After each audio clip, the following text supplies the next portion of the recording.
Of course, now nobody's here. So this is the second try for my chat, because the first one was all sideways and completely screwed up. And I had to restart it. So I'm gonna wait for everybody to find their way here, which is going to be hopefully soon, because it feels weird. I had 9 people already. I had 36 people and they're all gone. I mean, how upsetting is that? Okay, whoops, let's go back to here. No, let's get out of here. Anybody coming yet? Yes, here's somebody. Hello. I'm redoing the chat because it was a dismal failure. Let's see if I can share the new link. There I am. Hi. Okay. All right, you're back. Thank you, everybody. Let's see. I'm going to try to share the link. Well, I was going to type that, but I don't think I need to because I'm actually saying it. Okay, let me see if I can get the link. I'm doing it on my iPad. I'm sorry for the confusion. Also, if you want to see the live chat, you might have to go into settings for the chat. Right above where the chat window is and all the words are coming, you might have to go to the settings before that and pick live chat instead of top chat. Otherwise, it'll filter it, which I really don't know why it does that, but that's the default for me. So make sure you pick live chat, and that'll get everybody in order. Okay, it looks like everybody's come. So I'll just leave that other one there. Again, let me see if I can get out of here. Hold on. And get the link for this. Share. I'm just gonna put the link on Twitter because I just shared the link on Twitter and it was the wrong link now. This is operating difficulties. Please stand by. Yeah. Let me just write a note. I had to reset. Oh, and I gotta send it to 2 other people. Damn. Okay, I didn't say that. Get out of here. So talk among yourselves. Share again. Let's see, copy link. And I have 2 special guests who might show up. And they're probably wondering where I am at this moment. Come on. New link. Oh, come on. Paste. And then Brian. New link. Paste. Okay. There. That's done. And I can now give you my attention. I'm going to go back in here. What I do is I read the live stream on my iPad because it's easier for me. There is a little bit of a delay. I've got my notes here. It's not moving.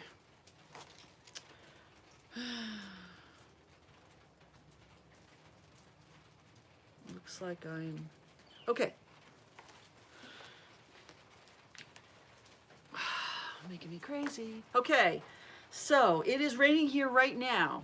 I'm gonna go back through some of your comments, answer those really quick, and then I want to do some housekeeping stuff before we start in 4 minutes now. I was supposed to give myself 15 minutes and I didn't. So hi Michael Rose. And yep, thanks for everybody who says, and I'm really sorry for being gone. Richard, you say you missed me. I missed you guys too. And I have lots of excuses, and if you need me to trot them out, I will. I will trot out, I'm sure, a couple of them. And let's see. Just don't turn the phone. The phone is on a tripod, so we're safe. Unless one of the dogs knocks it over. They are chewing something they're not supposed to right now. And it is, let's see. It's not a miserable day. It's actually the kind of day I like. I'm a desert dweller. I've been living in the desert, Arizona, and now here for a long time, and I really do enjoy rain. So this is actually really nice for me. I see blue sky out in that direction. I also see a lot of low clouds out behind me. You can see it's raining. You probably can't see it, but it's raining over by the airport, and there's some really low clouds out there. And you'll hear the rain. You'll probably hear the rain on the roof. I have a metal roof over my covered deck here, and I'm sitting right on the edge so that a little sun goes on my face. Otherwise, you can see the background and not me. Yeah, I bet it's nice in Scottsdale, Thomas. Okay, so let me do my housekeeping stuff, and then we'll get into the live chat.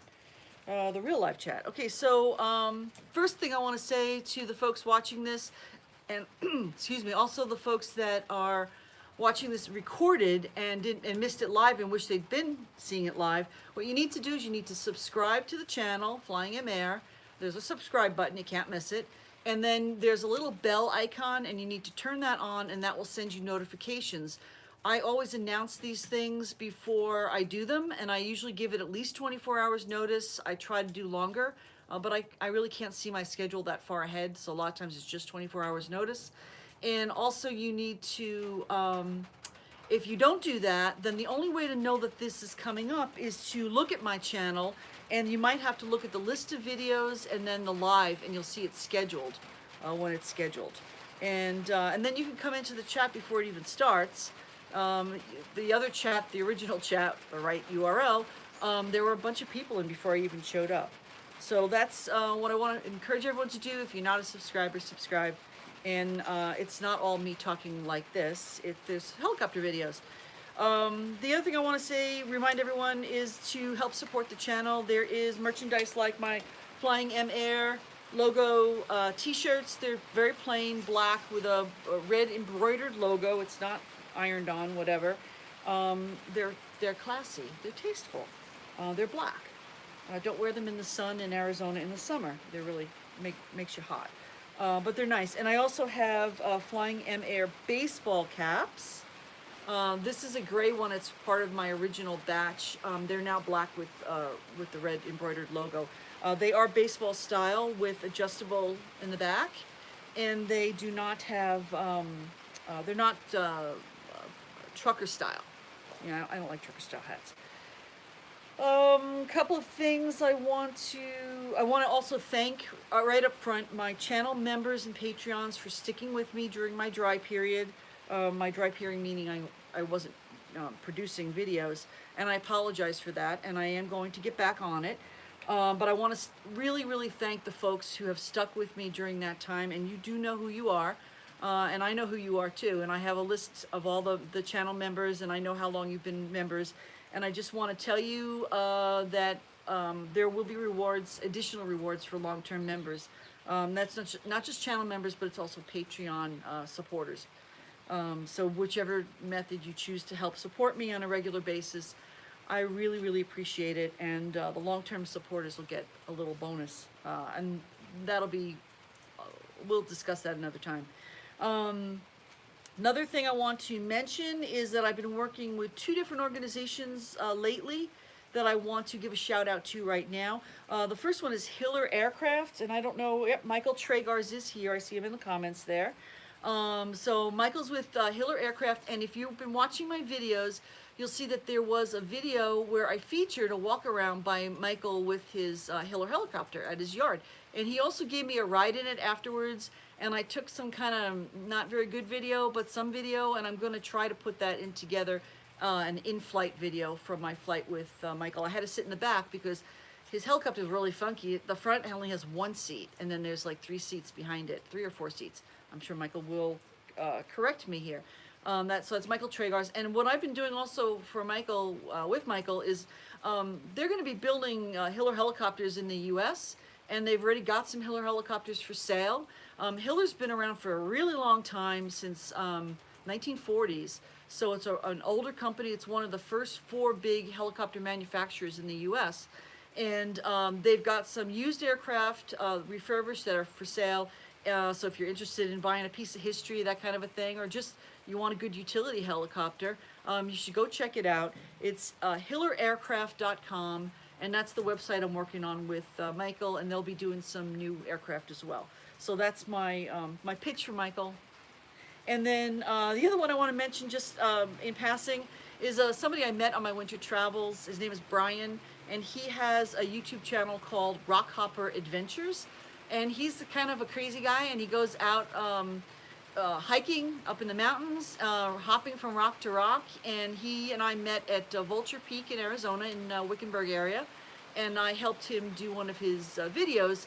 There's some footage from my drone in that video, and in some of the cases I held the camera while he was talking, and you should be able to tell because I probably shook a little bit. So those are 2 people I want to give a shout out to. I don't know if Brian's here. I did tell him about it, but he lives on the move and he doesn't always have an internet connection, so I would be very surprised if he came. The rain does sound good. Okay, so it is, let's see, 10:02, so I'm only starting. This is the official start. I'm starting. If you're watching the recorded version, you'll see all that other stuff before this. And let me go through here and just try to keep up with the comments that you guys have been doing. I am looking at all the comments, and don't be offended if I don't reply to you. However, if you are offensive in the comments, I will block you. So just be aware of that. So let's see. Jim asks, this says that he missed me. Have I been away? And also Richie also is asking a question about that. Yes, I was away. I go away every winter. I go south. It's not because it's cold and snowy here, although I won't lie. I mean, that does play a part in it. The main reason that I go away is that because I'm so far north, the days are really short. The daylight hours are really short. And I just don't like short days. I'm a sunshine person.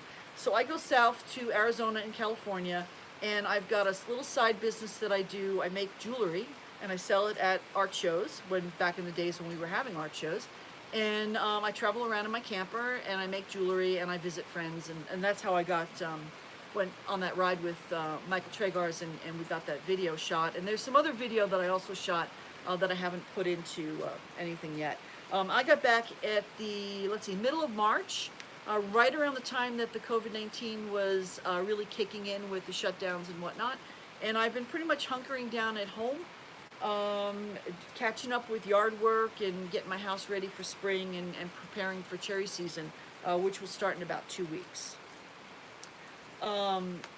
Aileron asks, how long will my annual take? So the little backstory here. On Monday, tomorrow, hopefully the weather will be nicer than this, although it does look pretty good in the direction I have to go. I will be flying the helicopter from here down to McMinnville, Oregon. It's about maybe a 2-hour flight if I'm lucky and the winds favor me and I can go mostly direct. And while I'm down there, I'll be getting the annual inspection done on the helicopter. It has to be done every year, hence the word annual. And it has to be done by the end of the month of May. So I'm going down there, and in answer to your question, how long will it take? They seem to think they might be able to knock it off in a day if they don't find anything wrong. However, I do plan on spending the night, so I hopefully will leave on Tuesday sometime before noon to come back home. So with luck, we'll say I'm going to be gone 48 hours. And I will have the cameras hooked up for that entire flight. However, one of my GoPros is giving me a lot of grief lately, like so much grief that I'd like to run it over with my truck. The other day I shot a video, in fact it's online now. I shot actually 2 videos. One of them's online now, the other one's not, because right at the crucial point when I was about to take off, the camera that was facing forward, that was hooked into my audio, decided it was going to take a break. And it did not come back online until after I had landed. So that entire, it was only about 3 minutes, no footage. And you don't really need to look at me moving my mouth. You want the front facing, so no video for that. And what I'm going to do is I'm going to switch the 2 cameras so that the front facing camera becomes the back facing camera, and I'm going to attach the audio to the other camera facing front, and because I can't monitor the one that's behind me. The problem is I can't keep turning around and looking at it while I'm flying. However, the one in front of me I can monitor, and also if the one in front of me looking at me goes out, who cares? So that's the story about my McMinnville trip. And yep, Barry says he got a shirt just like that, and I'm assuming he's not meaning this shirt. Flying in there, logo shirt, merch. And then how can you get that shirt? Thank you for asking, Raul. I hope I said that right. You can go, if you go into the comments on almost any of my videos, you will see a link to my Etsy store, and that's where I've got the shirts and the hats. I've also got stickers and magnets. Yeah, I wish I flew Bell 47 too, but I'm kind of glad I don't, because they're kind of a pain in the neck to maintain. That's what Chris said. Let's see. Hello. I'm trying not to waste too much time here. How is the helicopter industry in terms of jobs? Maverick One asks, and the answer to that, I believe it's probably pretty bad right now because of the fact that there's no tourism and a lot of the jobs related to tourism, and plus a lot of organizations are cutting back on their utility work because you can't social distance inside a helicopter. If you're flying solo, like my cherry drawing works, not affected. I could still fly. I'm flying by myself. I'm the only one in there. I'm the only one who's ever in there, so not a big deal. But other jobs that require you taking passengers are probably going to be suffering right now. And it's a shame because I know they were looking for pilots up until this point.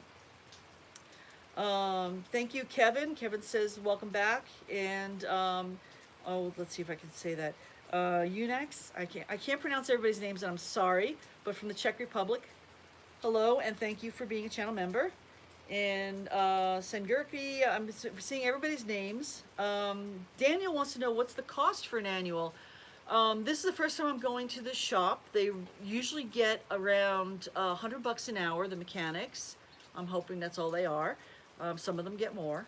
And the Robinson maintenance manual says it should take 16 hours. So if they don't find anything beyond what the, what is the normal thing, and they don't have to replace anything other than like my oil filter and change the oil and stuff like that, I'm looking at probably between $1,600 and $2,000. It ain't cheap to fly a helicopter.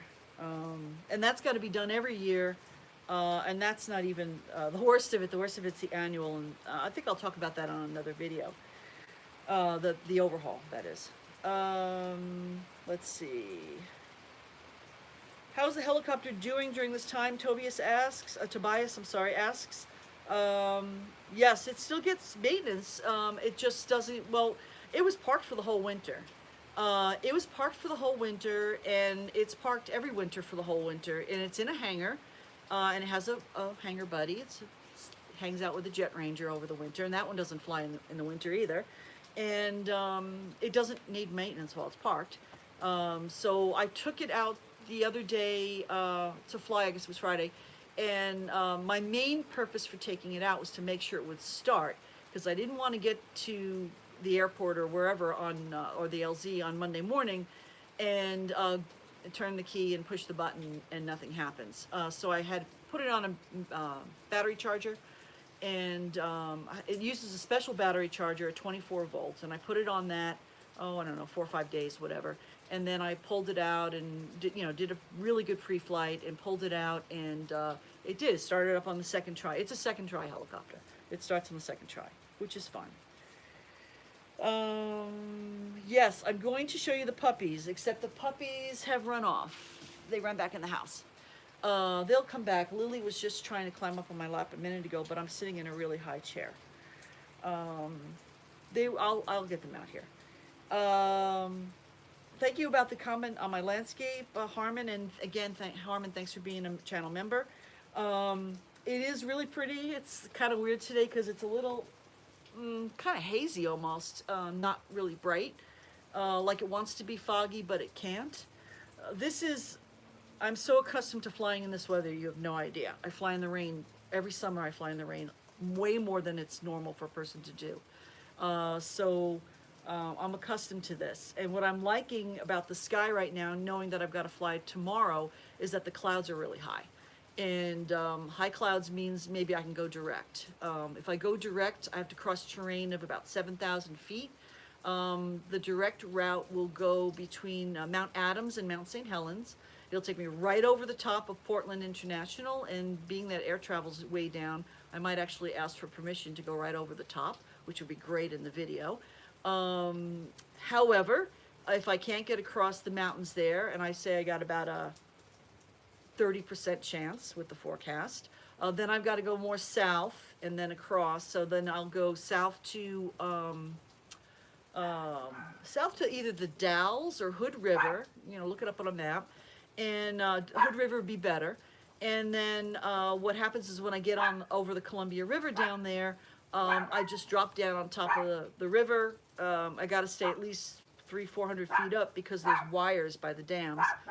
And that's usually a good path underneath the clouds. And then I can get into the Portland area and I can go on my way. The trick is the mountains, like Cascades. And that is Rosie. Hey, Rosie, come here. Come here. Come here. All right, let's see. Let's see if I can pick her up. Hold on. Rosie, come here. Rosie, come. Rosie, come. Come on, come on, come on. Come on, come on. Rosie. Oh, she's afraid. I think she's afraid of the tripod. Oh, here's Lily, though. Come here, girl. Come here. Oh, oh, I gotcha. Okay, so this is Lily. Whoa. She doesn't know what's going on either. But this is Lily. And she's about the same size Penny was. Actually, they both are, but she's real skinny and more Chihuahua face than Rosie was. Than Rosie is. And now Rosie, of course, is jumping on my legs. She wants to come up. Lily doesn't usually like to be held. Anyway, let me see if I can get her, show you her face again. Yeah, okay. Let me see if I can get your sister now. Hold on. Come here, Rosie. Oh, Rosie's running away again. Okay. Well, anyway, Rosie looks a lot like her. But they are, we think, Chihuahua Yorkshire Terrier mixes. So that would make them Chorkies. They might be real Chorkies, but they were rescues. Lily was definitely the runt of the litter, and Rosie has a little, one of her ears doesn't go up all the way. It's like kind of a little bit floppy. So we think that the woman might have been breeding them for sale, and that these were the two that were left over. And I adopted them down in Tucson a little bit about 6 weeks after Penny was killed. And they are, my advice to anybody is never, never, ever, ever, for any reason whatsoever, adopt two puppies at the same time. Do not do it. It's like the stupidest thing you can do. It's extremely difficult to train two dogs at the same time.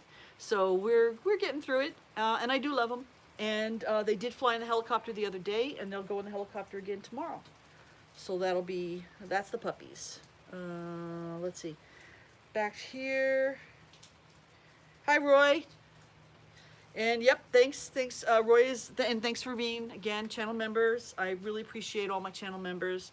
And I will be safe tomorrow. That's my goal. Eric wants to know, do I give rides to other people? You know, every year there's an airport event where we do rides, and I think I think we were doing them for $45 a person last year. And I get some of my cherry drawing pilots that work with me to do the rides as well. And one year we did over 300 people in one day, which is amazing. However, this year that event was canceled. So the only rides I do right now are charter flights. And there's a 1 hour minimum. I could take up to 3 people, but it's a little bit on the costly side. So most folks aren't really interested in doing it. And I just can't, it's just not worth my while to go out to the helicopter, to pre-flight it, to meet up with the client, take them on a 10-minute flight, collect $45 a person for 2 people, you know, fly all the way back, do a post-flight. It's not worth it. I can't make money doing it, and it's just, I mean, it basically takes like 2 hours out of my day to do a 10-minute flight, and I just can't do it. So I only do hour-long flights now, except at events. Let's see, what else do we have here? I will not take paying passengers. Let's see, I'm trying to shout out people's names. Ian asks, would you be able to take paying passengers on a cherry drawing trip? Legally, I probably could, but I won't. In fact, not only will I not take passengers with me on cherry drawing trips, other than very occasionally I might take a grower or orchard manager up who's curious about it, and then we'll only go up for about 10 minutes, and then I'll drop them off and continue on my work. But the reason is that cherry drawing is kind of dangerous. It's pretty intense. It's really focused. You're really close to the trees. There's a lot of obstacles. And not recently, but when I was doing this, I've been doing this is my 13th season. So in the past, other pilots have died doing this. And I looked at a lot of the accident reports, and, you know, we of course talk about the accidents. And I'd say in about half of those crashes, there were 2 people on board. A lot of times what a company will do is they'll send up a CFI, a flight instructor, and the flight instructor will have a commercial pilot candidate on board with him, so he's legal to fly, and he'll do dual flight training while they're drawing cherries. And you know, it's just not a good idea. Distractions in the cockpit, who's flying the helicopter. So anyway, I don't do that. Let's see. I would, Tim is reminding me to check out the Spruce Goose in the museum in McMinnville. And first of all, I've been there and it is great and I highly recommend it to anybody. That is a great aviation museum. I cannot remember the name of it, but it's right there in McMinnville near the airport. And the second thing is that it is closed because of the virus. I already checked into that because I figured that'd be a great way to kill a day. Let's see. Let's see, I cannot pronounce this name, but it begins with a Z. From Germany, Zither Toby? I don't know. Would I become a pilot again with my current experience? Yes, except I would not wait until I was 39 to start doing it, you know. This is my third career, and I didn't like the first one at all. The second one was okay while it lasted, but this one's the best. And I just wish that I had started earlier. I didn't know I was going to like it so much. I learned to fly on kind of on a whim. I had the time, I had the money, I always wanted to learn, and then I got addicted to it, and here I am. Hey, Turbo. Let's see, what else we have here? Yes, Jim says that haze is a regular thing during the summer on the East Coast, and yeah, I used to live there. Hazy, hot, and humid. I remember that, the 3 H's. Let's see, that's it. I don't know if I have a gap in here or there's just people stopped talking about after the puppy. Okay, how long, Tobias wants to know, how long do those cherry drying flights take? Do certain temperatures play a huge role in the length of those flights? Okay, the time it takes depends on how big the orchard is. Obviously, more territory takes longer to cover. It also depends on how wet the trees are. If the trees are wetter, you have to go slower, do a better job. And that's probably it for my part of it. The other part of it is, of course, the outside temperature. If it's hotter, the cherries are more likely to split. So although that doesn't change how I dry them, I still want to dry them as thoroughly as I need to. But I get a lot more pressure from the growers. You know, can you come faster? Can you do it faster? You know, can you get 2 helicopters on the orchard? Things like that. And because they're in a panic, and I don't blame them because they run the risk of losing their crop. On a day like today, nice and cool, I think the cherries, I mean, even if they were really ripe and really close to needing to be picked, I'm thinking 2 to 3 or 4 hours even, maybe even 4 hours. It's nice and cool out. The sun's not shining direct on anything. They could probably go longer. That doesn't change how we service it, but they could go a little longer than normal. But on a hot day, the sun comes out, and sometimes the sun comes out while you're drying. And it's brutal in the cockpit. This new to me helicopter, Mr. Blue has air conditioning, but my last helicopter didn't. And I used to fly with the doors off. But this one I can leave the doors on, put the air conditioning on. It's great. Okay, yeah, everybody stop talking. It's because you came. That's because you came back. No, and that was the Turbo. Can you tell when they're dry enough, or this is Cosmoner? Again, I apologize if I'm not saying your name right.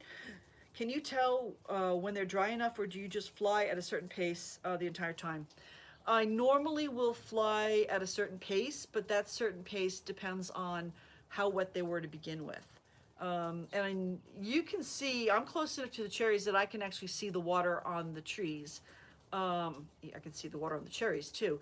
And I'm also close enough that when the wind blows those branches around, it'll sometimes shoot the water up onto the windscreen of the helicopter. It's not a problem, it's just something I notice. If they're not that wet, that I would get less water on the windscreen, I see less water on the trees, and I know I can go a little bit faster. So, okay, John Harris wants to know the last time I flew a 206. I flew a 206 in 2004 at the Grand Canyon. I was a Grand Canyon tour pilot flying a Long Ranger. I worked for Papillon. So that was the last time I did it. I was doing tours across the Grand Canyon, 13 trips a day.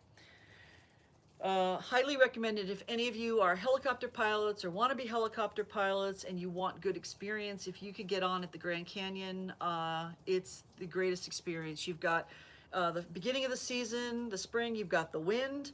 In the summer, you've got the heat. In the late summer, you've got the forest, the poor visibility because of forest fires. You've got thunderstorms in the area.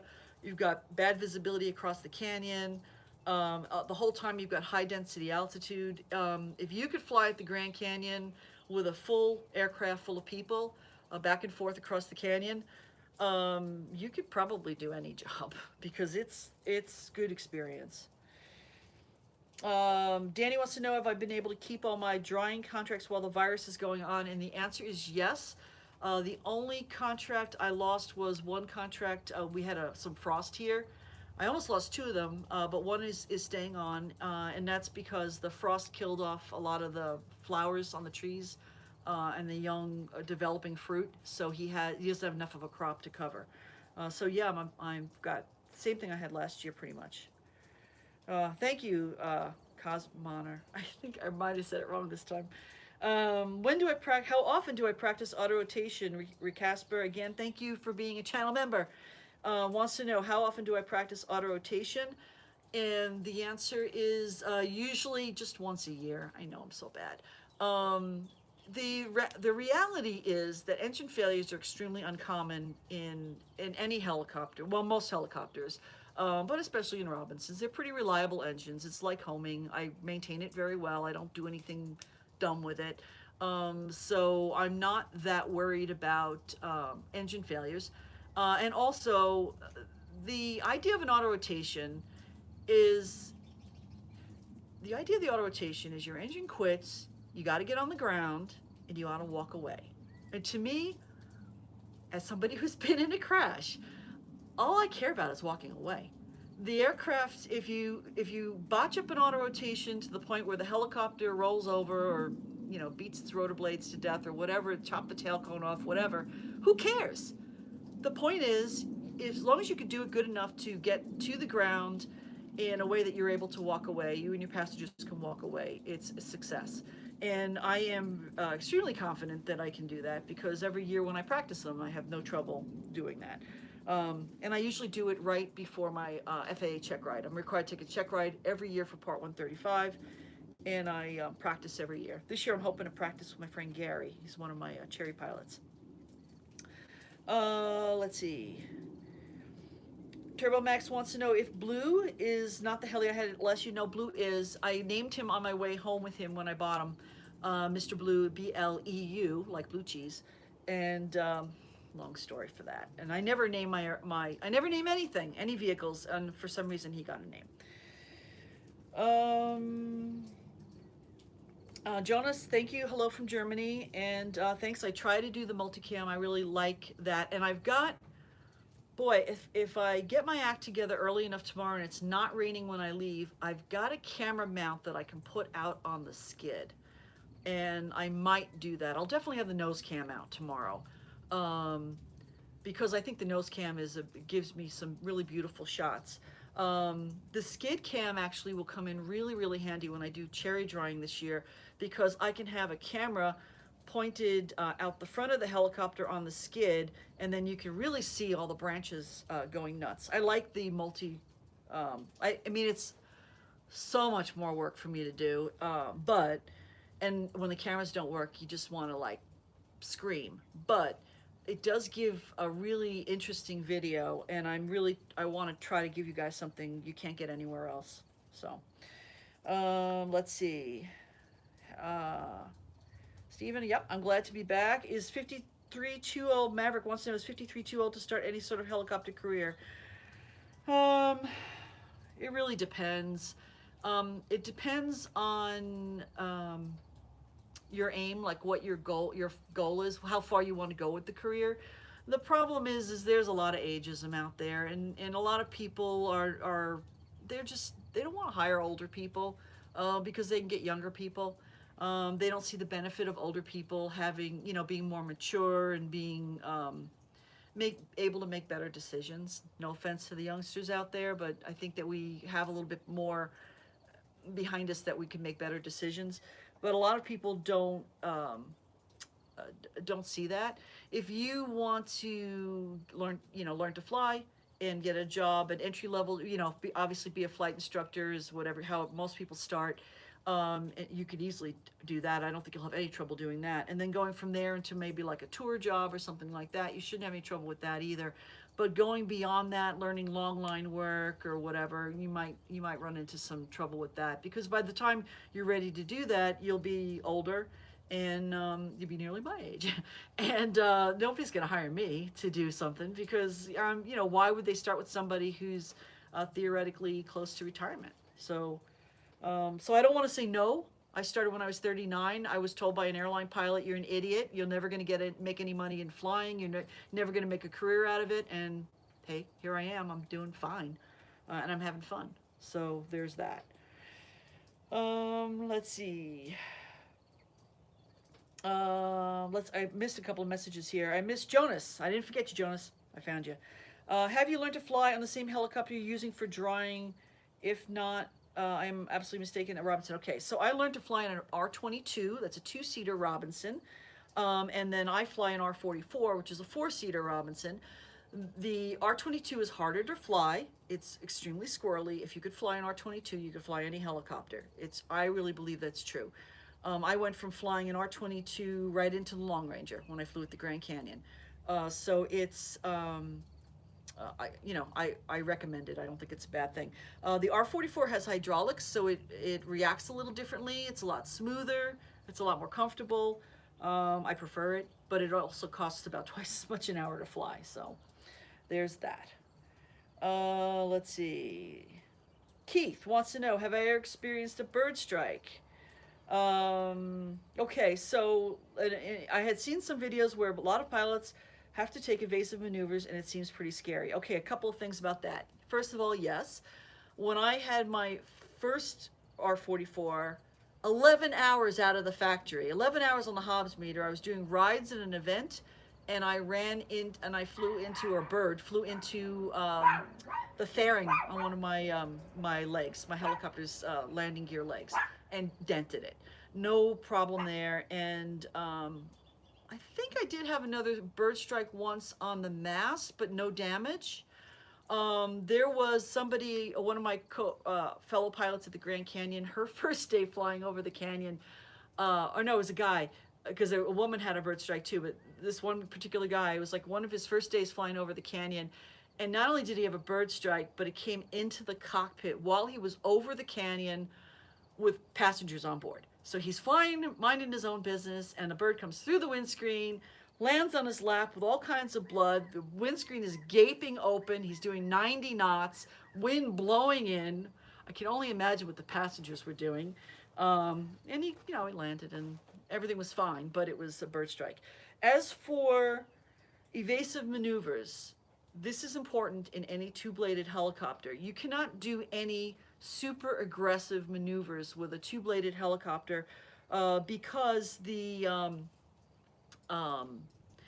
sudden movements could cause a low G situation, could cause the main rotor blades to hit the tail cone, could cause problems. They're not designed for aerobatics, and some of these super aggressive maneuvers that folks do come close to being aerobatic-like, and it could cause a crash. There's a case, I used to read accident reports all the time until I started one, and one of the ones that I read from years ago was a ferry flight. They were taking a Robinson from the factory in California to Canada, and along the way in California still, they crashed.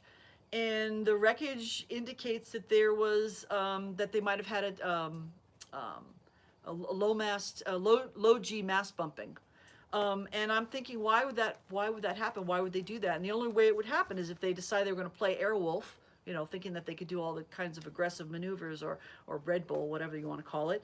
I'm dating myself here with Airwolf, and or if they did an aggressive maneuver to try to avoid a bird. So I don't do that. If it's going to hit you, it's going to hit you. I mean, you do, if you see it way out there and it doesn't look like it's, if you can move, but don't do anything sudden. And it does seem scary. And Jason B, let's see. Any helicopter to purchase? If I could choose any helicopter to fly or purchase, what would it be if money was no object? Money and no object is always an important aspect of that. I would like to get, well, there's two ways to go. One way is to go like super practical and sleek, and that's to buy like, I don't know the actual models because I don't look into stuff I can't afford. I don't operate that way. But something with like retractable landing gear that was really fast, and I could put a whole bunch of people in the back, and a multi-blade so I could get a little aggressive on the controls, something sporty like that. Or another cool thing, which I always wanted, was to get something like, I don't know the model number, it's a Sikorsky, and the front nose comes up, and they use them in Vietnam, or maybe Korea. They probably use them in Korea. No, Vietnam. And they used to drive Jeeps into them. And there's this big cargo area down below, and I thought that would make an excellent RV. Just fix up the whole downstairs as an RV, pull my Jeep in the front, fly it out to some mountain place, whatever, land, pull the Jeep out, set up my house, and that'd be kind of cool. So that's whatever. Thank you, Gamer Boy. And Michael's giving you, I think he's answering somebody's question there. I don't know what that is. Can I see my helicopter from where I'm sitting? Almost. They parked, I'm parked at a neighbor's place. Yes. I have to stand on my toes and look. And yes, the answer is yes. Not very well though. There's, let's see if you could see it in the picture. Kind of out, if you look at my webcam, that's my weather cam. If you look kind of in the direction it's going, out there is where two of the guys who worked for me this year are going to park. So their helicopters will be down there. And I might move mine over to theirs. I don't know yet. Okay, Thomas is talking about my least favorite thing to do, which is editing video. That's one of my excuses for not doing videos this winter, is that I only had a laptop with me, and it is grueling on a laptop. I am using something called ScreenFlow on a Mac, and the only reason I'm using that is because it's cheap and it has everything I need. The one thing I needed, which I couldn't get in some other software, was picture-in-picture. I needed to be able to have that inset picture. It does the job. It's not the best, I realize that, but I also, number one, don't want to learn a new package. I used to use Final Cut Pro back when Final Cut Pro was good. Then they changed it, and now it's not as good. I don't want to learn new stuff. And I cannot even imagine editing video on an iPad. I really like having a real computer. I've got a 27-inch Macintosh up in my office, which I can't take with me when I travel because it's really big and heavy. And but it's wonderful because I can have multiple windows open and I could really see stuff.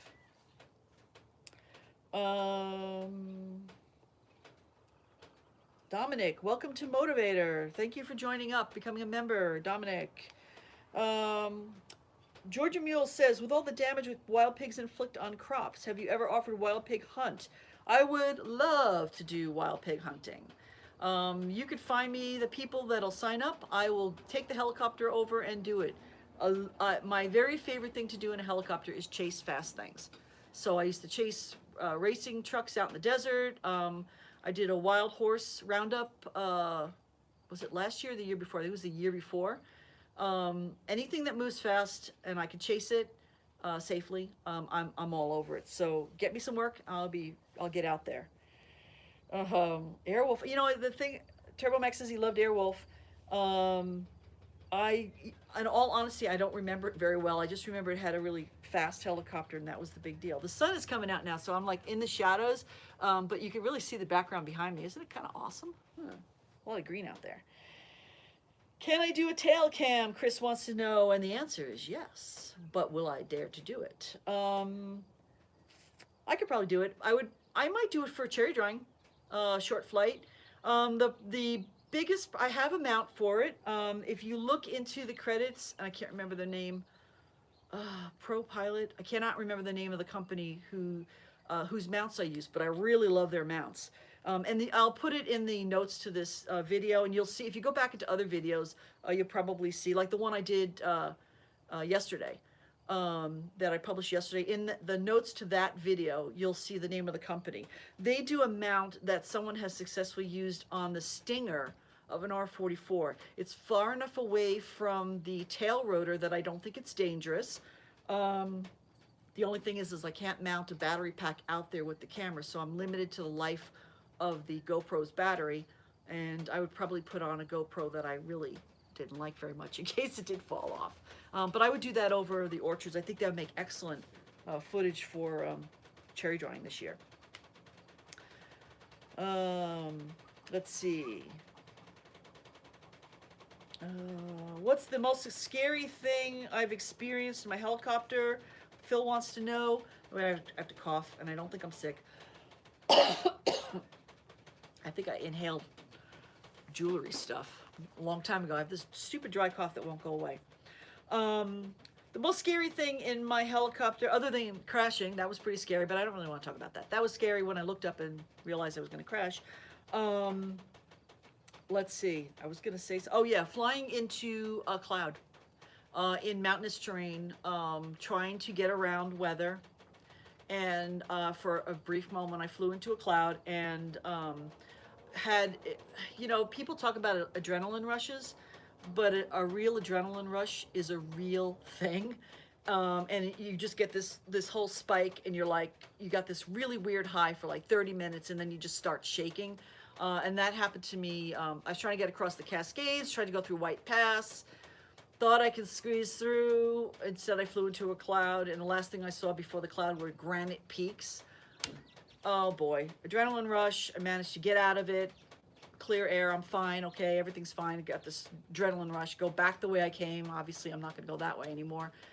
I was all the way to the Columbia River before that adrenaline wore off. It was very scary.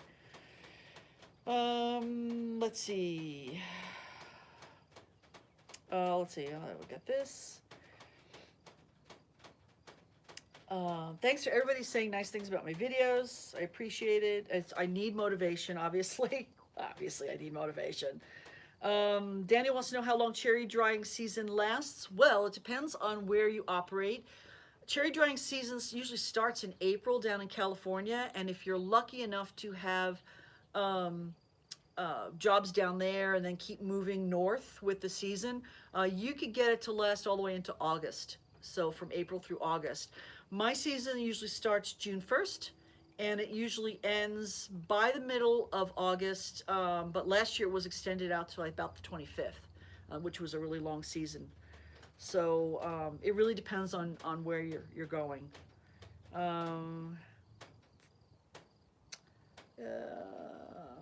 Oh, I missed what Turbo Max was talking about. Oh, oh yeah, Airwolf. Really? That's very sad. He's Turbo Max. If you read the comments, he's telling you what happened with Airwolf. I don't want to repeat it. There is. Was there a hummingbird out there? Can you see? Yeah, there. My hummingbird feeder's over there. I originally had it out that way, but there's too much shadow on my face, and I see there's too much shadow on my face again. But I don't really feel like going into the sun. So, just you could see me. You don't need to see me. Who needs to see me? Let's see. Hi, Carl. The camera there is a public webcam. This is my public webcam. If you go to, why did it do that? If you go to the Weather Underground and you search for the, for 98828, that's my zip code, and then you find the weather station called Malaga Heights, you'll see that webcam. And then you'll see that view because it's pointing basically the same thing that's behind me. Let's see. It's good for what it's good for. It's a weather cam, and what's good about it as a weather cam is it actually shows the weather. And if you look at a lot of other weather cams on Weather Underground and elsewhere, I don't really care about somebody's backyard or somebody's driveway. Show me the weather. Show me the clouds. Show me the sky. Is it good visibility? That's a weather cam. I'm proud of it. In the last video I said that Jason says, at the last video I said the helicopter audio was 25%. Hard to understand how loud it is in person. 3 times louder. No, it's loud. I'll tell you, I have, oh, what is it called? The thing that measures sound.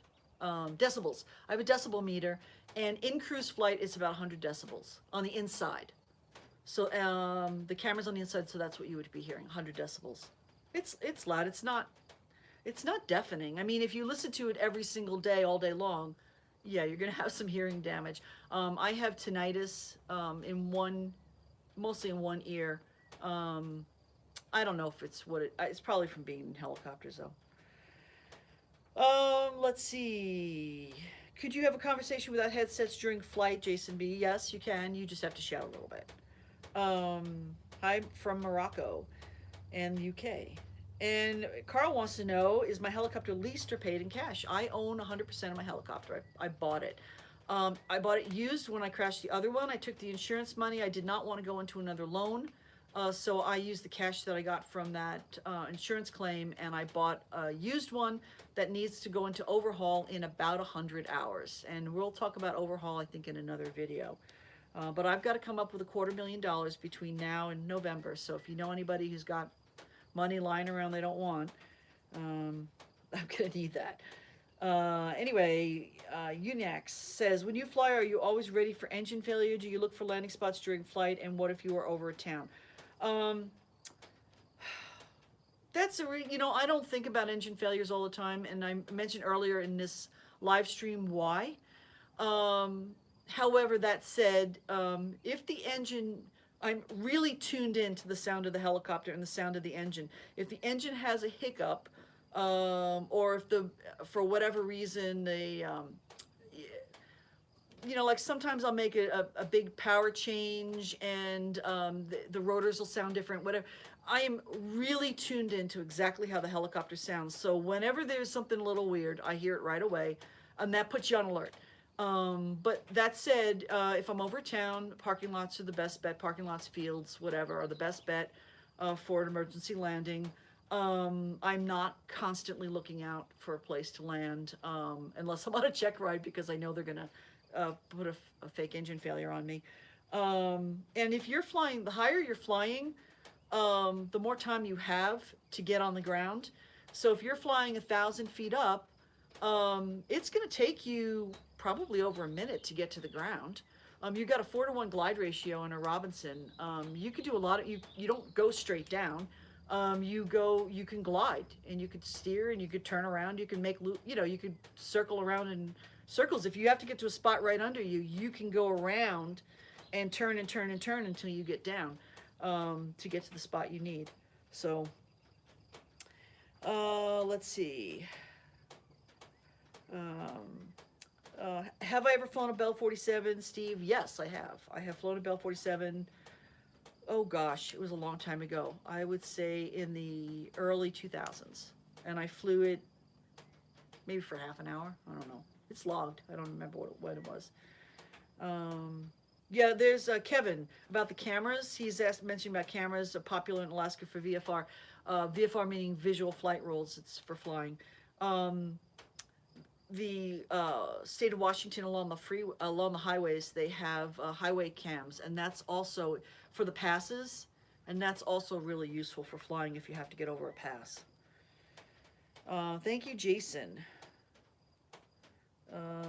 Let's see. Normal decibels for talking is 45 to 55. That's right. That's what Barry says. And I do have an app for my phone that'll do the decibels. Scott wants to know if I'm still flying the gyrocopters, and the answer sadly is no. I was flying that down in California when I went down there for frost control, and I met up with the owner of that, and he taught me how to fly. And we're trying, in case you folks don't know what we're talking about, I flew a gyro and I actually soloed in it in California a few years back, and there's a video, 1 or 2 videos, I don't remember, on my YouTube channel. I would love to fly again. However, I'm not down there, and I'm not friends with the owner anymore, who of course lives in California anyway. So I don't have any opportunity. I think it's a fun aircraft. There's nothing like open cockpit, low and slow. Nothing like it. So I really enjoyed that. Aileron wants to know, says, I obviously have a commercial ticket. Yes, I do. Am I a CFI? No, I'm not. I like life too much. And I said that in a a pilot chat yesterday, and everyone thought it was kind of funny, but it's true. I just don't want to deal with having other people fly. And Linwood, I don't like to talk about the Kobe Bryant flight because there's a lot of misinformation out there. But let me just say this: they teach us. There's a whole when they teach us how to fly aircraft, they also teach us mental stuff and like state of mind and decision making and all that. And one of the things that they tell us is that the pilot in command has the final say over fly, don't fly. Okay, that's the first thing they tell us. The second thing that they tell us related to that is that often a client will pressure you into flying in conditions that you might not think are good. I don't know if that's what happened in the Kobe Bryant flight. I do know that I have been pressured in the past, but normally when I say to somebody, no, I'm not going to do it, and this is why, they back off, and that's good. And the problem is sometimes pilots, and this goes back, by the way, to older pilots, like I was talking about earlier. We are not trying to prove anything. I'm not trying to prove anything. I'm not trying to prove I'm a great pilot. I'm not trying to prove that I can get through the clouds and get you to your destination and we don't have to turn around. And I'm not trying to prove any of that. I'm trying to prove that I know how to fly and I know how to get to wherever I have to go safely. Safety is number one. Safety trumps everything. Safety is more important than the FAA rules is safety. Sometimes the FAA rules, it might say it's okay, it's legal for me to do something, and if I don't think it's safe, I'm not going to do it. So that's what it all has to do. That's what I think it has to do with. It has to do with flying safely, making good decisions, not getting pressured into doing a flight for whatever reason when you don't think that that's going to be a safe flight to do. And that applies not only to flying helicopters, that applies to airplanes, it applies to driving in your car.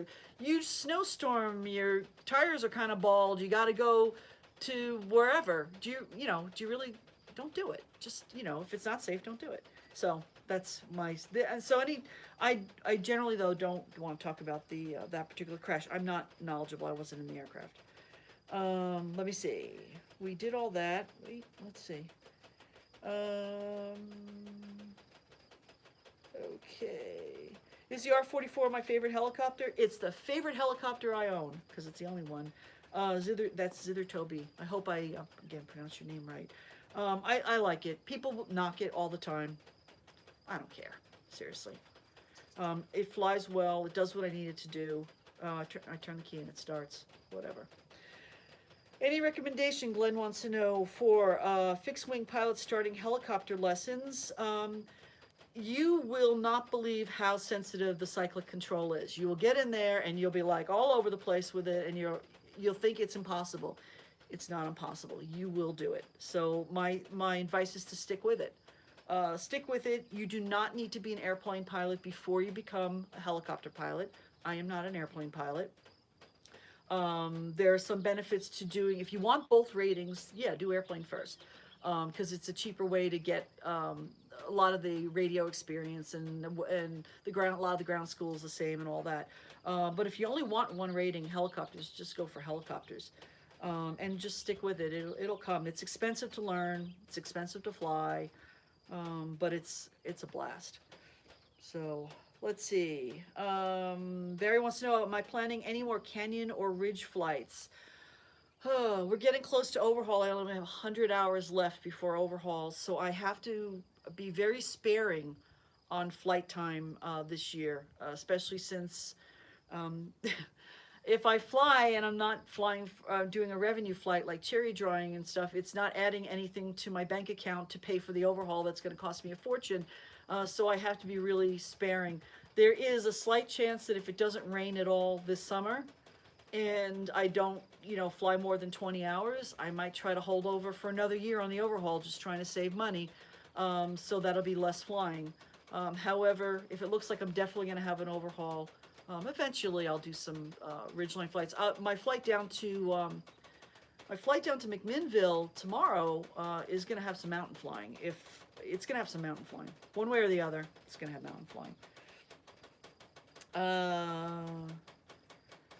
Let's see. Kit28 says, when you take off, do you always ready the helicopter engine to stop? And again, I'm thinking English is not your first language, which is fine. Am I always preparing for the engine to stop on takeoff? I mean, it's possible. That is probably the worst time to have an engine failure, because that's when you're pulling, you're pulling more power. It's less dangerous when you're landing. I'm not thinking about an engine failure when I'm flying. I admit it, and whatever. If that scares you and makes you think I'm a terrible pilot, well, that's the way it is. But I don't think about an engine failure when I fly. If it happens, it happens, and I'll do the best I can. Thank you, Aileron. Michael wants me to say Hiller. Hiller!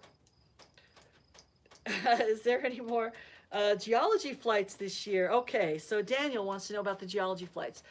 I forgot to put that on my notes of things to talk about up front. Nick over the rocks. Well, now Nick is doing videos called Nick at Home.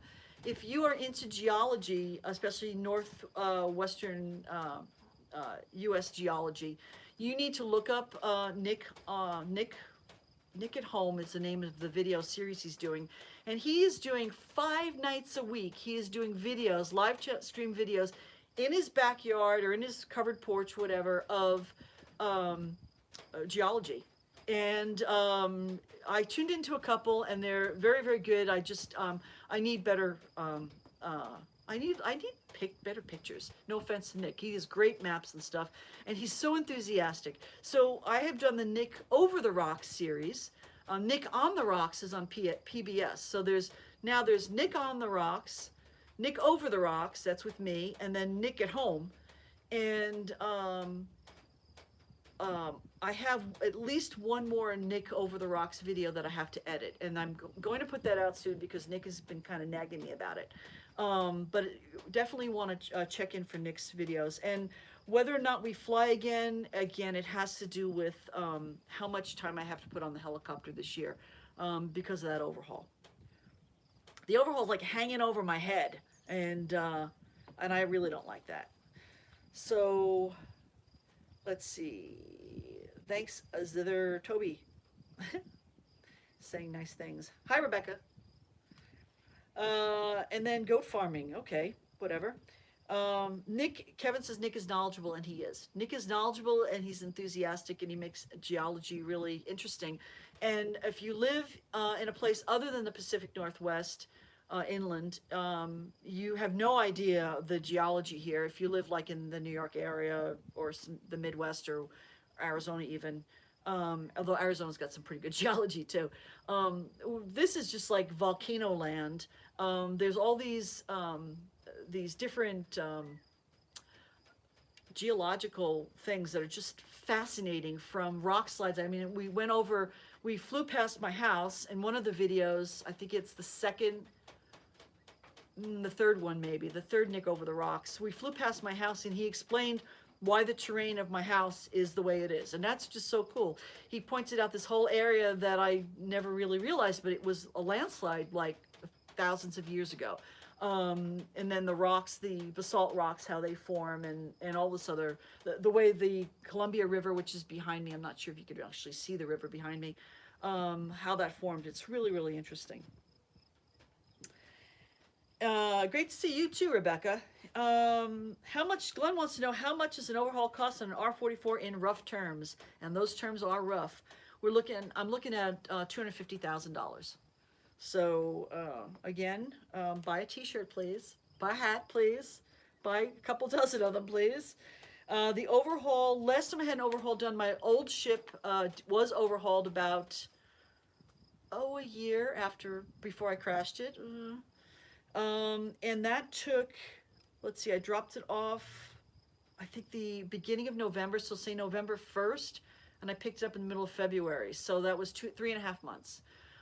This year I'm hoping to drop it off probably the same thing, probably beginning of October, and then I'm hoping to pick it up, well, it depends. I actually am interested in selling half of it, If you know anybody who wants to buy a helicopter for winter use only, and they should probably be located out in the U.S. West, they should get in touch with me, because I'm interested in selling I don't use my helicopter in the winter, so I'd like someone else to, and I'd like that to be a partner.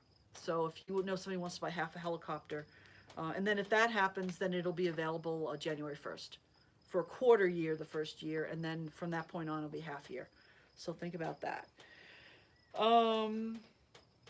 Let's see. Rick, I can't say your name, I'm so sorry, says, do you have any insight how much more yield the cherry farmers can get with cherry drying? This is the reality. The reality is if the cherries split, if more than 50% of the cherries split, and that's why we dry them to prevent splitting, if more than 50% of the cherries split, they will not harvest them. So then they lose all their crop, even if only half of them are split. If the cherries have some splits, but not 50%, it depends on what's called the pack out. And the pack out depends on how skilled their pickers are, because the pickers should be picking the cherries that aren't split, and then those cherries go in bulk to the packing house, and then the packing house takes a sample, and of the sample they might say, well, 10% of these cherries are garbage, so your pack out rate is only 90%, so they get paid less than if their pack out rate was 94%. So it really depends on not just how much cherries are split, but how good their pickers are, which just sounds weird, but it's true.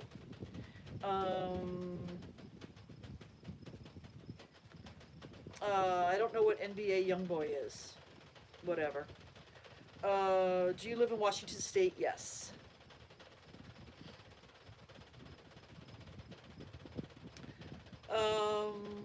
Will I be able to visit with the firefighting helicopter this year? Well, I stopped by and talked to them last year, and they said they had to talk to their managers, and they would get back to me, and they didn't.